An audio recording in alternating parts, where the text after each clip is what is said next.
নমস্কার বন্ধুরা, মালা রান্নাঘরে সবাইকে জানাই স্বাগত। আজকের রেসিপি ডিমের পোচ।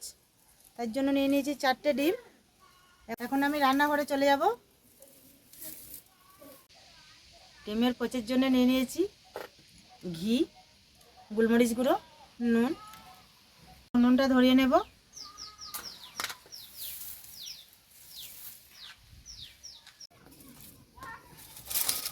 নুনটা ধরিয়ে নিয়েছি, তোয়াটা চাপিয়ে দেব।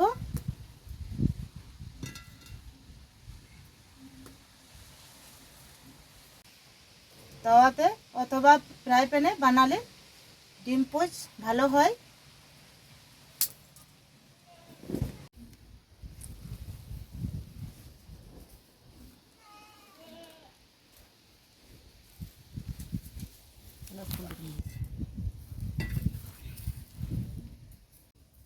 তাওয়াতে দিয়ে দেবো ঘি।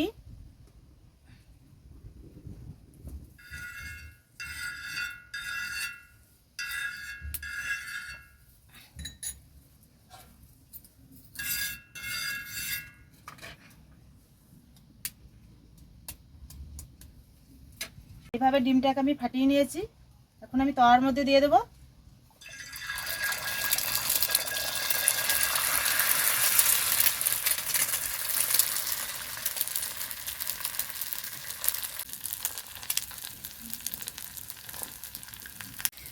বন্ধুরা, ডিম পোচ কম সময়ে কম উপকরণেই বানানো যায়। আপনারা একবার বানিয়ে দেখবেন, ভীষণ ভালো লাগবে। এখন আমি উপর দিয়ে নুন ছড়িয়ে দেব, গোলমরিচ গুঁড়ো ছড়িয়ে দেব। ডিম পোচ আমার রেডি। এখন আমি নামিয়ে নেব।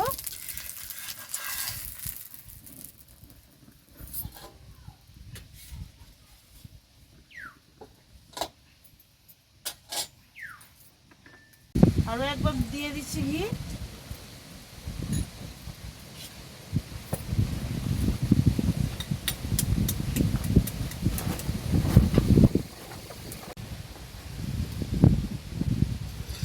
আরও একটা বানিয়ে নিচ্ছি।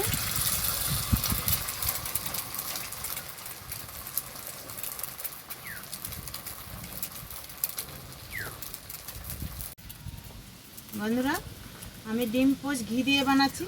আপনারা চাইলে সাদা তেলেও বানাতে পারেন অথবা সর্ষে তেলেও বানাতে পারেন।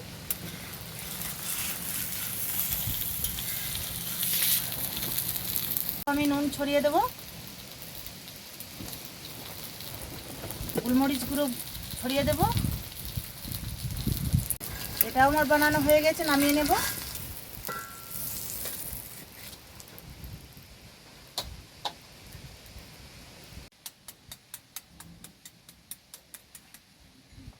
এটা হলেই হয়ে যাবে।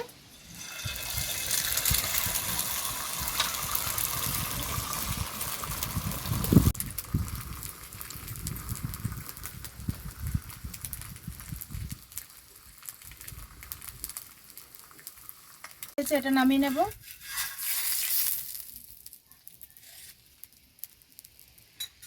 এই দেখুন বন্ধুরা, ডিমের পোচ আমি সবগুলোই বানিয়ে নিয়েছি। কত সুন্দর হয়েছে, খুব কম সময়ের মধ্যেই বানানো হয়ে গেছে। বন্ধুরা, এখন আমি খেয়ে বলবো কেমন হয়েছে। আমি ডিমের পোচ কখনোই খাইনি, প্রথম খাচ্ছি।